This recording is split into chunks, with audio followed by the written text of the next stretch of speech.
Hello friends, welcome. আশা করি ভালো আছেন সবাই। আজকের ভিডিওতে আমরা দেখব কিভাবে মাইক্রোসফট এক্সেলে কোনো একটা মোবাইল নাম্বার বা কোনো একটা ফোন নাম্বারের ভিতরে কিছু অংশ হাইড করে রাখা যায়। যেমন ধরুন এখানে কিছু মোবাইল নাম্বার আছে, এখানে মাঝখানে 7টা ডিজিট আমরা হাইড অবস্থায় রেখেছি। তো আজকে আমরা দেখব কিভাবে কাজটা করা যায়। তো এখানে আমরা ইকুয়াল সাইন দেব, তারপর একটা ফাংশন টাইপ করব left লেফট, ট্যাব প্রেস করে নিয়ে নিচ্ছি আমি।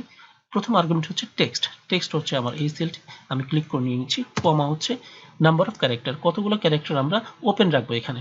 তো আমরা প্রথম থেকে 4টি ক্যারেক্টার ওপেন রাখবো, সেই জন্য আমরা এখানে দিয়েছি 4। এবার ব্র্যাকেট ক্লোজ করছি। এখন আমরা একটা এম্পারসেন্ট সাইন দেব, তারপর ডাবল কোটস দেব। এবার ডাবল কোটসের ভিতরে যতগুলো ডিজিট আমরা হাইড অবস্থায় রাখবো ততগুলো স্টার প্রেস করব। আমরা এখানে 7টি ডিজিট হাইড অবস্থায় রাখবো, সেই জন্য আমরা 7 বার স্টার সাইন প্রেস করব। 1 2 3 4 5 6 7। এবার আমরা ডাবল কোটসের বাইরে আবার আমরা একটি এম্পারসেন্ট সাইন দেব। এখন নতুন করে আবার একটি রাইট ফাংশন লিখব, RIGHT, রাইট, ট্যাব প্রেস করে নিয়ে নিচ্ছি। টেক্সট হচ্ছে আমার এই সেলটি নিয়ে নিলাম, কমা।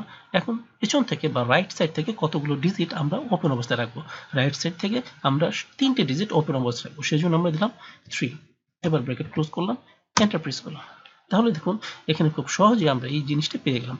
প্রথম থেকে 4টে ডিজিট আমার ওপেন রয়েছে, মাঝখানে 7টে ডিজিট আমার হাইড অবস্থা রয়েছে, পরে 3টে ডিজিট আমার ওপেন অবস্থা রয়েছে।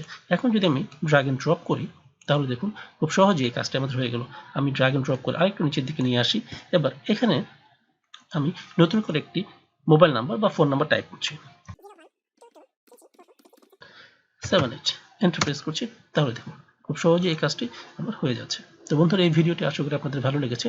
যদি ভালো লেগে থাকে তাহলে ভিডিওটা অবশ্যই লাইক করুন, কমেন্টস করুন, শেয়ার করুন। ধন্যবাদ।